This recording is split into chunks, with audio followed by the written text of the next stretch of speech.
Hi, everybody, and thank you so much for tuning in.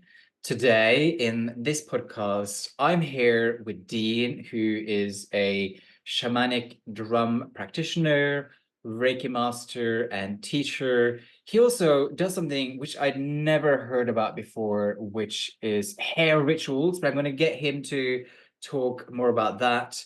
He also does yoga and many, many other practices. And hi, Dean. Welcome. Hey, how are you? I'm feeling quite good today. I had a crazy week last week with work, and by the end of it, I was like so tired. I Yeah. mean, I never want to hear myself complaining because I was tired because I had lots of work on, which I love doing.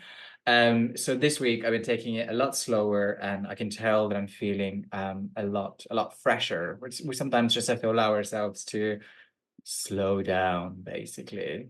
How's your Yeah. day been? How's your day been? Yeah, it's been lovely. Really loving this London weather, which is I know. not often, so I'm really appreciating it today. Yeah, no, me too. It's yeah, you just have to be grateful when sort of Take it when it comes. take it when it comes. I cycled earlier outside and it was delicious. So you're originally from Dublin. What brought you to London? Originally, I actually came to London for fashion. So I've been doing Okay. hairdressing and stuff for like about 17 years. It was started like a long time ago and then really kind of wanted to advance that and thought what better place to go than London. But quickly that became a different turn of events when I got here. So when I came here, I was working in different events and London Fashion Week and with amazing photographers and kind of got to that stage that I got and achieved what I wanted and realized actually what I was looking for wasn't really giving me the joy that I wanted as well. So that was when I Hmm. really turned everything around and really start focusing on all the spiritual work that I've been doing since a young age as well, and kind of Hmm. brought that to life and start speaking more openly about it. And it kind of just brought me down a whole different road and journey than what I came here for in the first place, which was really Hmm. lovely. So it's been a bit Hmm. of a journey in London. Amazing. Hmm. 12 years later, I'm still here. So there's still a lot to gain. And So when did you what year did you come? I came here in 2012. Me So like, too. oh, did you? No way. Yes, me too. What month? Yeah. September 2012. No way. So did I. How That's funny. hilarious. I know I Yeah, shouldn't ask anyone for their age, but how old are you? I'm 36. Okay, so you're a tiny bit older. That's so funny. We both came How to London funny. in the same month because I have tried to find my plane tickets, but I can't somewhere that are lost in a different email that I don't have Yeah, access to anymore.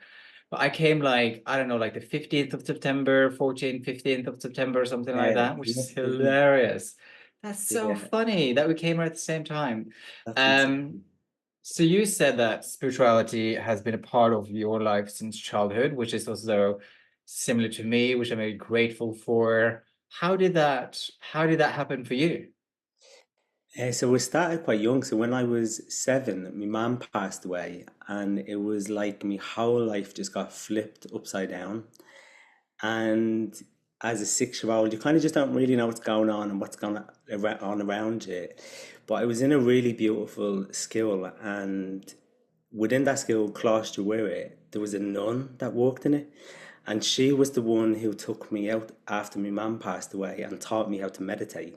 So we used to do Mm, practices every Wednesday, and she must have seen how troubled I was and how much shock I was going through, and kind of not being able to really sit in a classroom and absorb anything. So her way of kind of aiding that was to take me every Wednesday and really sit me down and go through more visualization practices that just at the time blew my mind, because as a child you mm, never really experience that state of dreaming when you're awake.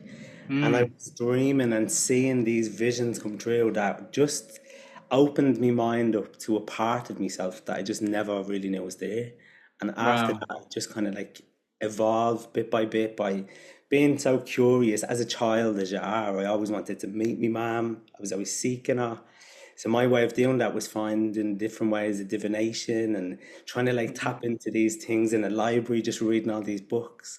And more I done it, the more I just opened more windows and more insights kept coming through in the steps that I needed to take to kind of go down this road further. So it's been Mm. quite a journey since a young age, but it's been an amazing journey at the same time, going through these processes and awakenings, and I feel very blessed to have had that. Yeah, gosh. So you had, I suppose, an elderly nun. Would that be true to say? Yeah, yeah. Yeah, I had my grandmother who also at around the age of 5, 6, 7, probably slightly bit earlier, was also teaching me visualization Oh to my sort of God. connect and meditate and sort of get myself into that space, basically. It's so funny. That's hilarious. That is quite funny. That's brilliant. Yeah, And I mean, again, like just like yourself, when I think back to those times with my grandmother, and I just feel, so lucky, yeah, so privileged to have definitely. had someone at that young age where I also was going through quite a difficult time, just showing me that it is possible to stay strong and it's possible to just approach this in a slightly different way through meditation, Yeah. visualization, and just tapping into that guidance, basically. Exactly. I think that's it. We really forget about these parts of ourselves that is lacking or missing that we kind of have, Mm, we can reach, but it's just when we bring our attention to them and we're shown how to do that in the most caring and loving way, with that mm, space being held and that community being around us, allows us to mm, kind of get that, which is really important, I feel, especially when you go through such trauma that I went through and the tragedy, mm, kind of like the love that was around me really helped bring me into that place and helped me keep going with it as well. mm. Yeah, it's quite a beautiful little thing. That is a beautiful little thing. So you mentioned that and we're speaking about it briefly beforehand, but you said that you're a shamanic drum practitioner, right? Yes. What does that mean? And it's like, how come you were drawn more towards the drum over other instruments like singing bowls or the gong? Like, why were you more attracted to the drum? So for me, the drum really resonated with me when I first started going to circles when I was like 15. I remember going to my first one, and when I was in it, it was just like an intrusive feeling, but a very comforting feeling of being brought back to my body in a really, like a really what's the word? Just a really loving way. This sound was able to hold me in a space that really eliminated the thoughts and the noise that was coming up in my mind. And it was within that space that I kind of felt this sense of like awakening as well, with the community again that was around me and feeling into the subtleties that were around at the time. So there was like a lot of different shifts that was happening within my body that really kind of allowed me to find more interesting, go forward to figure out what was going on with the feelings I was feeling. And from that, I set in different ceremonies and different workshops, doing trance workshops, and it's been quite a journey with it, allowing me to figure out what it actually is that makes the drum work in this way. And yeah, it's been one of them things that even though it's the most simplest sound, it has the most effect on me. I know everyone is into going up and out and getting high and out of the body, but for me, in the place that I was in and where I was in my life as a child, I felt like I lived in my head already. I felt like I didn't really have a place in the world. So for me, the drum allowed me to really embody my body again and really feel like I Mm, was settled within myself. And that's kind of what the fire, where the fire came from for me to kind of continue to do that and mm, investigate more into it and look at the traditions and then where it came from and honoring these spaces and these teachers that really have only come out in the last maybe 40 years to start sharing this knowledge with us in that sense. So we're mm, really starting to only understand that these levels and sheets of the body and states of awareness we can actually access. And you can see mm, that with psychology and the way that everything is starting to align up in this way, which is so beautiful that now we have these sources of information being spread around quite quickly with the internet and access points. So yeah, it's been like a journey with the drum and it's still continuing. mm, I still feel every time I pick it up, I become a student again. So it's kind of like one mm, of them tools that you really feel like you're walking and you are walking with the living spirit of the drum. and Mm-hmm. you're given that care and that guidance and that love to it, and what you're giving into that, you do get back from it. So I Mm-hmm. really work with it in these ways. And it allows us to come back to your body. It's one of the most beautiful things about the drum. If you're really suffering from anxiety or anything that is kind of overstimulant in the body, the drum kind of allows you to come back to meet the most simplest sound, like the sound of the heartbeat and the mother's heartbeat.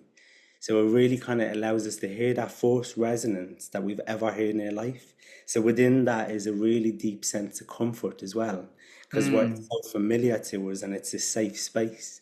So there's a Mm. lot to be gained in that access and that essence, I suppose. Mm. Mm. Yeah, the drum is really quite interesting because I've actually only been to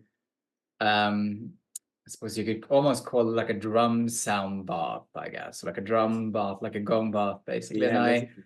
yeah, I'm very, like I said, like I'm very, I probably, although I enjoy playing the singing bowls, I probably prefer the gong. And then, like I said, like recently in my meditations, I've been drawn more and more towards learning how to play the drum. And I was actually playing the drum, a friend's drum, the other week, and I think there is something, it's like you said, there's something about it's the first sound, it's the sound of the heartbeat, but it's also like if I feel like I'm sort of tapping into the universe, in the universe there's like a deep sort of pulsating hum, and Exactly. as opposed to the drum and the gong is probably the closest thing which seems similar to that. And it's really interesting, something else you said, which is about this other people who's like in the traveling out whilst you're more traveling in. But there's an interesting thing about that, which I also think that I think you can, I suspect that if you're incredibly grounded in yourself,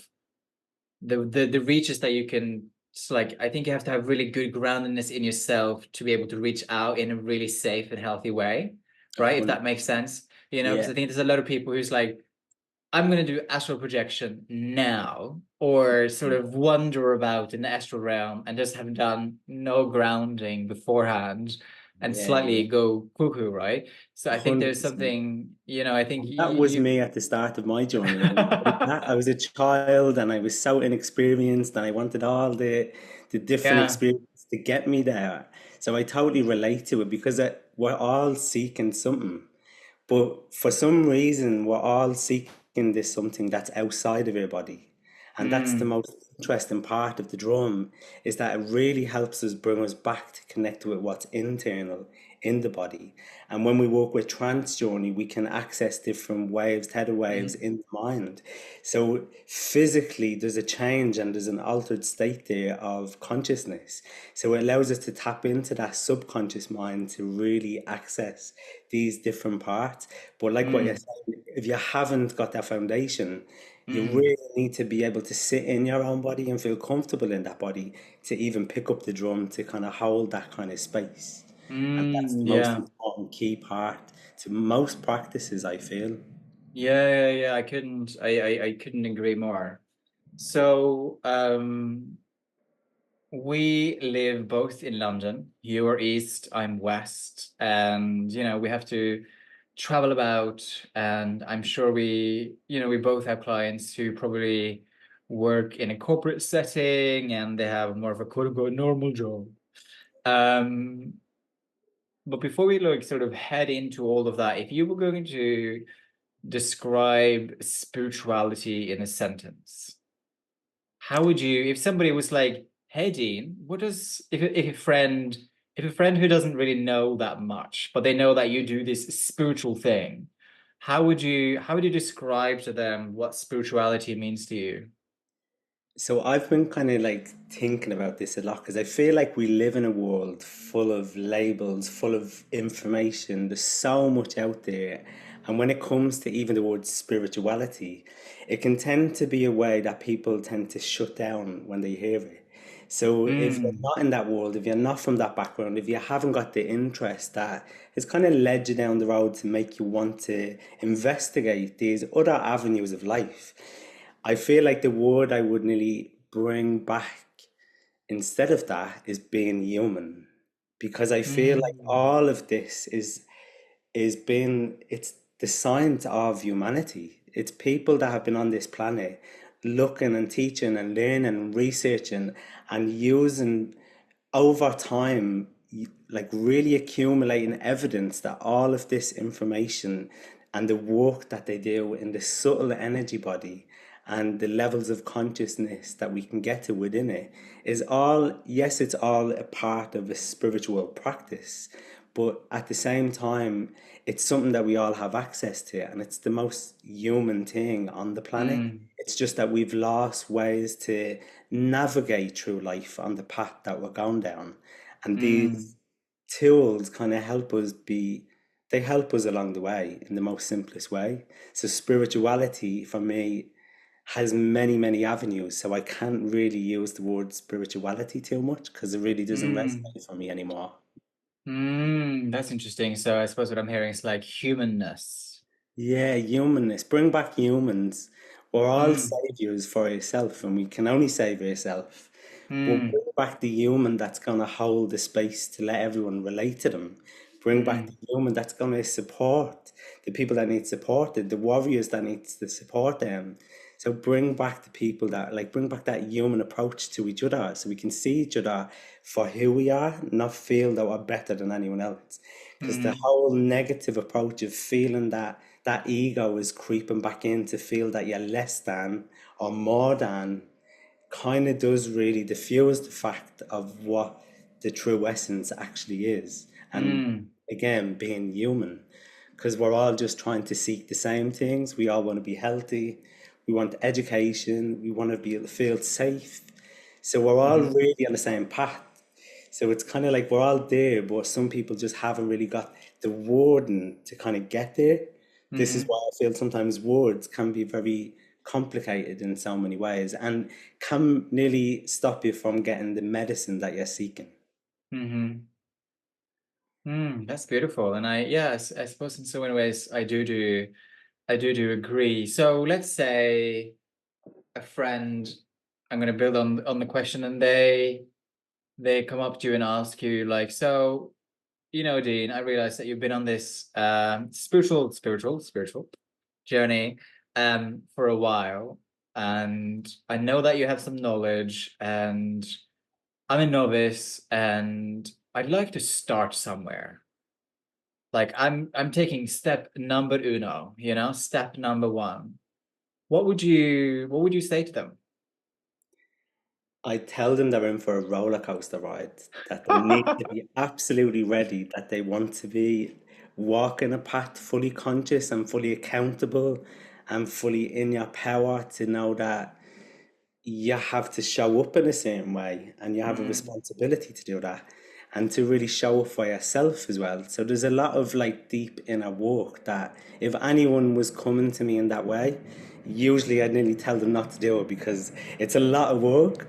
So if anything, I would nearly recommend them not to. But knowing where they are and kind of meeting them where they are, I think is the best approach towards that. To be able to really mm, see them and intuitively gauge into their energy field to see what is needed for them and what part or what sheet on the body, whether it's the mind, the body, the soul, or any kind of part of it that needs addressing. And how do we move that in the body, whether it's something that's a physical element or whether we need something like Reiki to heal or whether we need like something for the mind, like meditation and kind of really working on different avenues. So I suppose it's very personal to each person, but I would really mm, make sure that they know what they're setting up for before we ever start any kind of practice or any kind of go down any road of healing in that sense. mm. Yeah, yeah, no, it is a roller coaster ride. It's true, isn't it? You're gonna have to be prepared to step into the mess, basically. 100%. Um, so how do you work with your clients? Like what's a one-to-one with Dean like? So it's just, it depends. Really. Like I was saying, I really tailor to each individual. So if I'm working with the shamanic drum, I kind of walk in a way that we walk in ceremony and allow the person to become in the center of their own universe. So they really feel like they're standing in their own power by tuning them into that place and really walking with that. So that could include the shamanic drum or it could include some breath work. It might be just like a talking therapy that we can just have space to just open up and really gauge what is needed so we can investigate into the mind. When the mind is coming up and it's given too much information, then I know that from my background, that and my experience, what is needed to kind of get there, whether it's working on different meditations of the mind or working with the breath. And if it's anxiety, usually there is certain things that you can't do and can't do because you don't want to overstimulate in that way. So I really think as a good practitioner, it's about really sitting with and allowing yourself to be as empty as possible. Not feel like you're there to save someone, but feel like you're Mm, there to shine light on parts of themselves that they need to go away with and work on. Because within mm, that session, within that hour, it's so beautiful. But how did then they take that out and to integrate that into the world? Like what mm, is happening in the 6 weeks until they come back? And it's within that time that that's when the true healing takes place, when they're meeting themselves daily, where they go back mm, into the same situation that maybe caused them to come in the first place. How did we create the tools and the support kit to get them to have relief, or to get them to have a sense of awareness that they're in control of their own emotional state by mm, like by walking in a higher state of intelligence, like an mm, awareness intelligence. mm. So it's quite That's an amazing. Yeah. interesting, really like over time, like it started with Reiki, but it's really developed, and all the practices have really tuned into this state of like emptiness, really not knowing what I do until I kind of feel into that person and then give Mm-hmm. them the best tools that I can gain access, or even recommend some of the lovely practitioners that I know. I have some Mm, amazing friends, and it's lovely when you have that community to work with and to share clients, because we are all not here, and we're all not, as I said, like we're not a savior to anybody. We can only save yourself. But mm, we know that people out there are doing really good work. Why not share these ways and these paths so they can actually gain what they want? And that's mm-hmm. kind of that's what I love about the work that I do in the way that I do it, because it allows me Mm, to still have that freedom and the flexibility to work with spirit and not feel like I'm so boxed in. So allow mm, that energy to come through and to trust in that too. mm, Yeah, so it's quite it's quite different every time for each one, each person. That's probably the best mm-hmm. short answer. But I also think it's like you've touched on something which is really important though, right? Because every individual will also need something different, right? And it actually sounds in many ways like we work in quite similar ways. Although I Yeah, think my offerings are a bit more boxed in for the moment, but I like how, yeah, there's certain clients where it gets to become more open, which I really enjoy. And, I do think that, you know, a lot of what I do are like tarot readings, like psychic tarot readings, and I really enjoy that, and I do that really, really well. And I think that there's a lot of use in that for some people. However, I do think that there is sometimes limitations to that because some people they don't really need a reading. They need someone to sit with them and listen empathetically and help them figure it out for themselves, right? But they don't always know that that's what they need when they come. They think that they need a reading and get told what to do and blah, blah, blah, all that kind of stuff. So it sounds like you've managed to open that up a bit more, which I think is, yeah, really beautiful. Well done for doing that.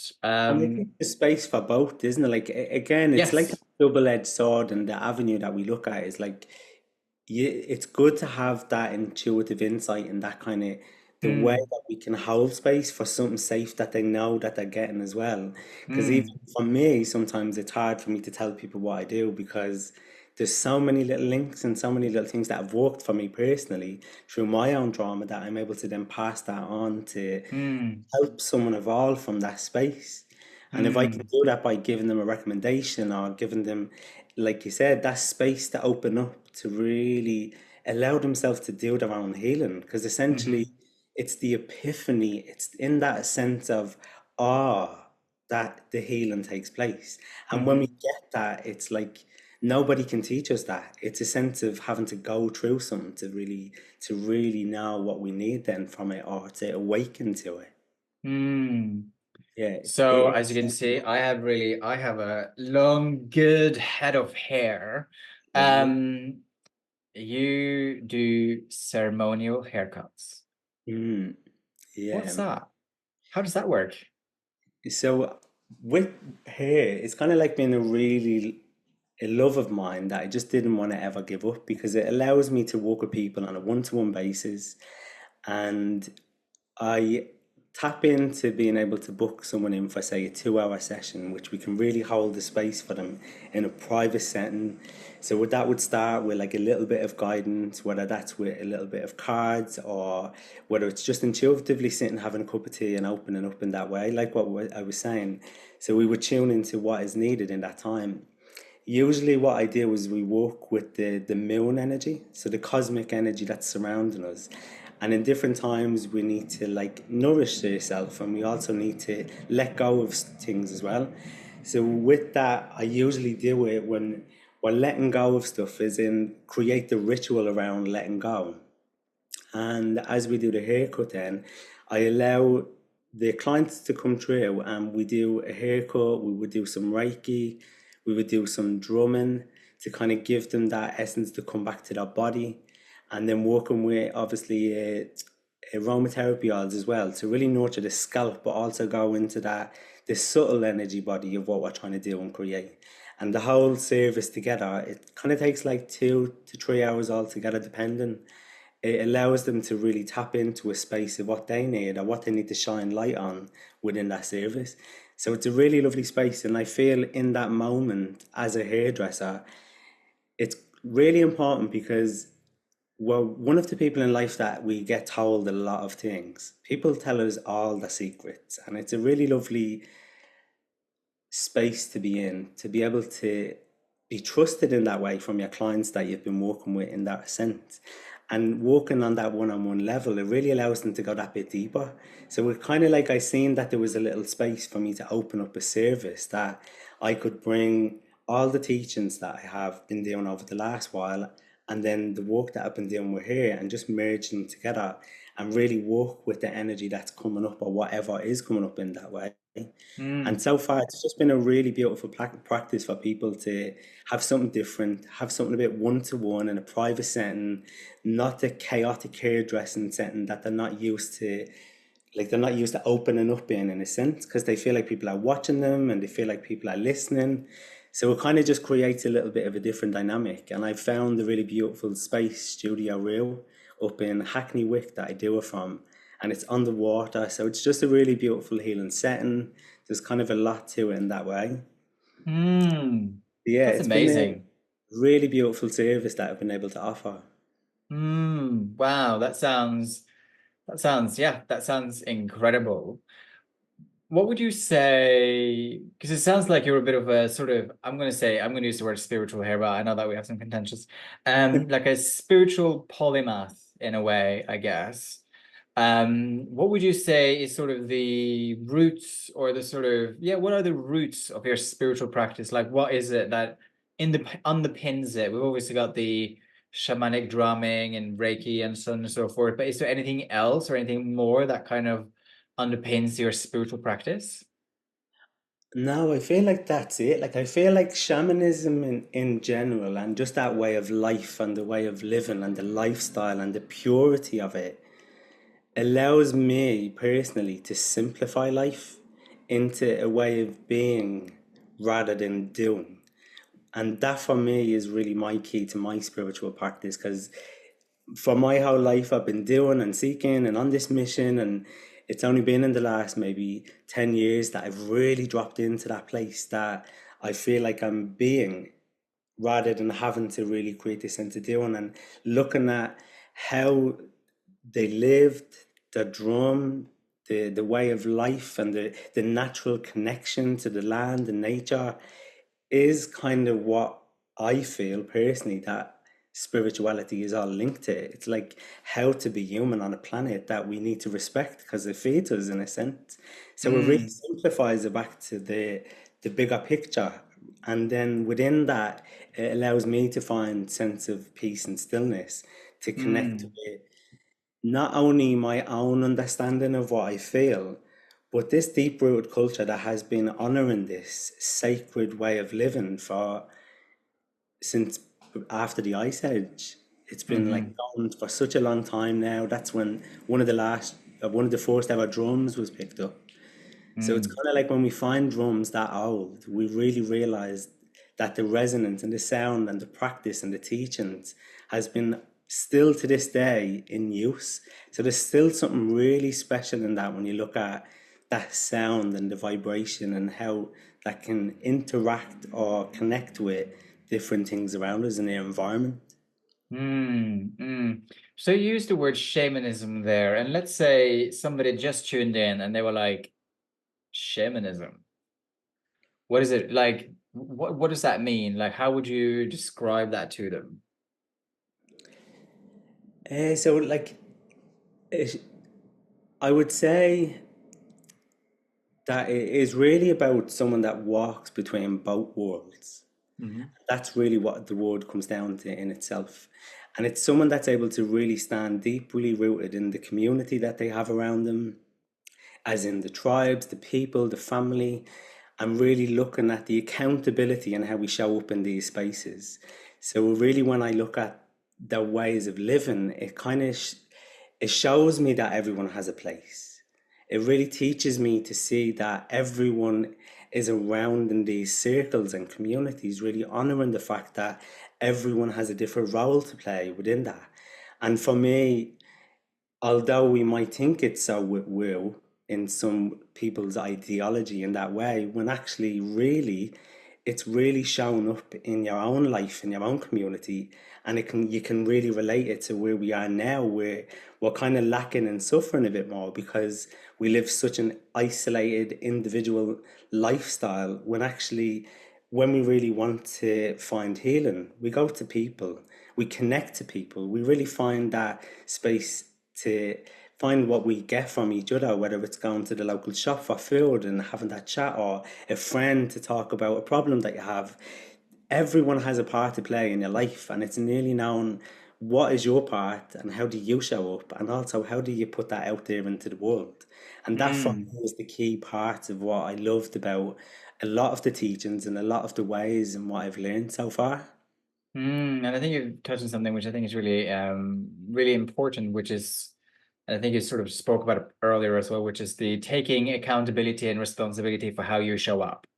You know, how Yeah, you show up with your friends, your family, your community, the world.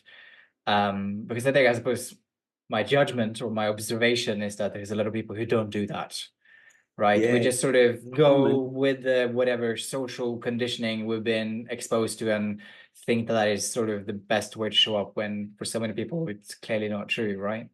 Yeah, yeah, definitely. And I feel like everyone has the place, a part to play in your life. When you look back at your Mm, life and you really sit with it, you really fit, you can say to yourself, who made an impact on my life? And you can visually and feel these people come through it and the way that they've given you this knowledge and the teachings. And like the nun I was speaking about, she's such mm, a massive part of my life, and she was a part of my tribe that got me to where I needed to be, as well as my mm, family for being able to keep me safe and feed me and all this. So it's kind of like when I was so lost in life and found that I didn't have that sense of that circle and the community from a spiritual aspect, because I didn't really understand what I was going through. So I was nearly looking for the people that were going through that too, when actually I just needed to find that life was happening around me and the love that I needed was around me. And even when I was seeking, I kind of got to a stage where I was seeking too much and I was like, hang on a minute, something has to change here. So in my mm, 20s, I really stepped back and start thinking, like, start taking a serious look at myself to kind of get that. mm, And I mm, feel, although again, these practice these practices can be looked at as very esoteric, but it's living in unity with nature.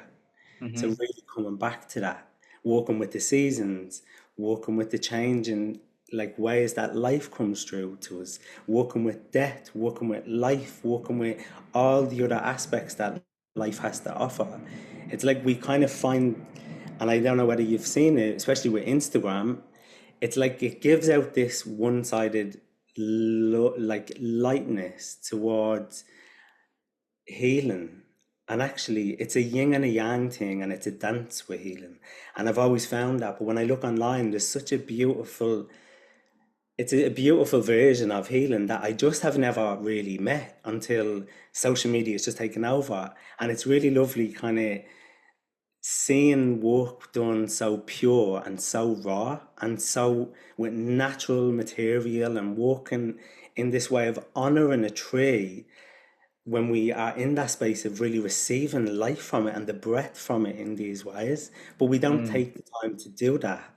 Although when we do, we can feel the benefits from it. So it's like mm, when you really start to soften into these simplistic ways, the beauty is already around us and we're already connected to that. So whether you're living as part of a tribe in North or South America, you're still connected to your own land too.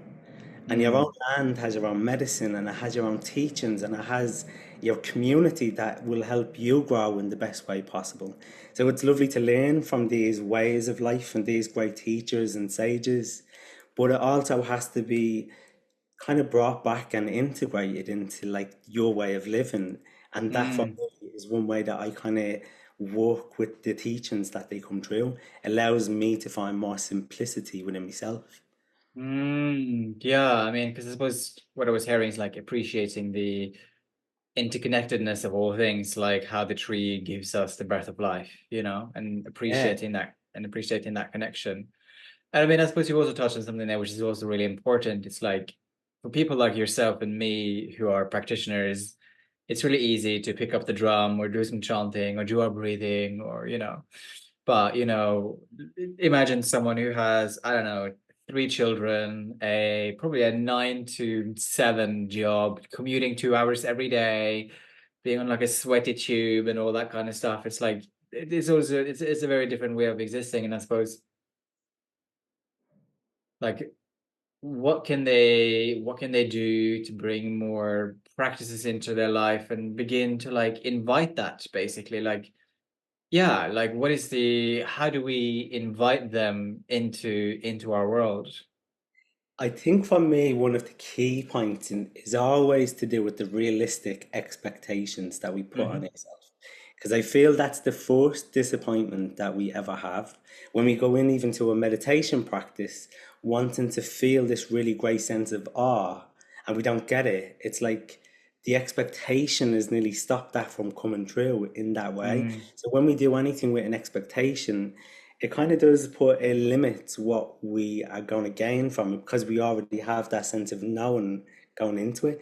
And if we have that realistic outlook hmm, on our life, if we have kids, if we have just a lot going on with jobs and life is just a lot in different ways, I feel it is being realistic to your timing. So where is the time that you can take out to be and do what you need to do for yourself? And then again, finding the right teacher that will give you the tools to become more. mm, So if you have 5 minutes, what is that 5 minutes going to consist of?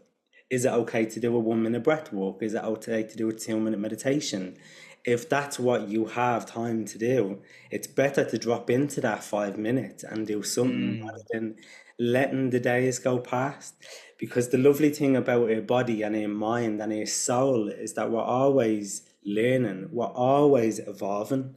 And it's the beauty of it that when we do these meditation practices and drop in this way, we can then kind of evolve and kind of touch base that when we go back, it nearly like the body starts to remember what we're giving it and the fulfillment that it gets from it, from sitting in an empty space and becoming this hollow space that we can kind of find that connection with back again. mm, So I feel mm, it's really important not to have an expectation, but be realistic with time, and then definitely forgive yourself. If you hmm, miss a day, I feel it's so key in the point that we're living in today to really humble yourself, to realize we're human and that we're all going to make mistakes. And every day, if you don't do what you set out to do, the truest thing you can do and the kindest thing you can do for yourself is to be kind to yourself because then mm, you're not really feeding into them internal stories that might have got you to need the meditation or the sound healing or the lovely Reiki in the first place. So it's really kind of like building on that practice to get there. But 1 minute at a time is perfect. And I always mm, start with the realistic expectations and then we can kind of commit to that and go forward a bit more. mm. I'm not sure if that's how you kind of work with that as well. No, No, no, it's exactly how I work with it. And I think that just rings so much true. Yeah, managing, having healthy expectations and knowing that if 5 minutes a day or a minute a day is what you have, then that's what you have. And Yeah, then that's where you start, basically, just to tap into, drop into whatever groundedness and centeredness and a sense of acceptance feels to you in every day, basically. yeah. Yeah, I think that's really, really key. Because the truth is, So, we're already a miracle in that sense. So we've mm, already become human. We just need to navigate around the society and what society throws at us. And mhm, sometimes it might mean blocking yourself out from it and going into that place of pure, pure joy when you connect that deeply in a space of meditation or in a space of even a sound bath or a gong bath. Like they're so beneficial to the body that even if you're not spiritual and if you haven't got a mm, spiritual practice, there's so much to gain by being in that physical environment and even mm, creating that space for yourself. So yeah, mhm. it's really important, no matter what you can do. It's really, really important no matter what you can do. So, just gazing into the future, and I know that you've said that you're sort of, and I mean, so am I in a sense, but like the being, allowing, flowing, but like, how do you see your practice offering into the world unfolding over the next couple of years? So can't remember if we said this or if I spoke to you before about this, but I just really feel like we're in a place in the world that we need to be humble. And I Yeah. feel it's about coming back and being simplifying things to being human and finding community. And I know that there's a lot out there about that, but I feel it really has to be inclusive in a way that we've no more saviors standing up telling people what to do anymore. That we're building circles and building groups that we can show up for who we are in that way, like what we were saying. Mm, So I know that I've been working on some drumming circles to be able to bring drummers together, to drum together, to feel the power of it, and to really walk in the ways of healing with that, and creating more ceremonies and blessings, and honoring the different elements that's around us, from a water blessing to fire ceremonies, and really kind of checking into these spaces that build community, but build a different sense of involvement and finding a place in the world for people to drop into in that way that feels mm, inclusive. So that's kind of mm, where the last 6 months has really been taking me, really like fine tuning what I'm going to offer now and really looking at how I can put that out then as well and make it the mm, most inclusive space that I can. Without mm. label, as I said. It's so hard though, So because hard. you gotta call it something, right? You gotta call it Oh, this is the something. thing. I'm like, what do I do? We'll get it. And It'll come. yeah, and some people will love it and other people won't. And Exactly. sometimes just gotta take it with that. So just to start bringing things to a close, where can people find you online? So you can find me on Instagram, and I also work in Fire and Alchemy. I'm going to be offering some more one-to-one drumming practitioner and Reiki one-to-ones too. So I have a few little things coming up with Fire and Alchemy at the minute, and Great. I'm looking at booking a retreat in December, all around coming back to that slowness, the stillness, and really doing less rather than doing. So it's all Mm, about really kind of changing things up for me and really not being so hyperly active doing things to achieve, but actually doing less, more like a Taoist approach towards mm, life and teaching. So coming back brilliant. to these ways. So over the next while, that's where I'll be for the next 6 months. Great. That sounds very needed. Yeah, That we need. sounds very needed. Yeah. Amazing. Well, thank you so much for coming on to the podcast. I really appreciated that. And Thanks for having me. yeah, no, it's my pleasure and loads of food for thought. So thank you so much. Amazing. Thanks so much. Bye bye.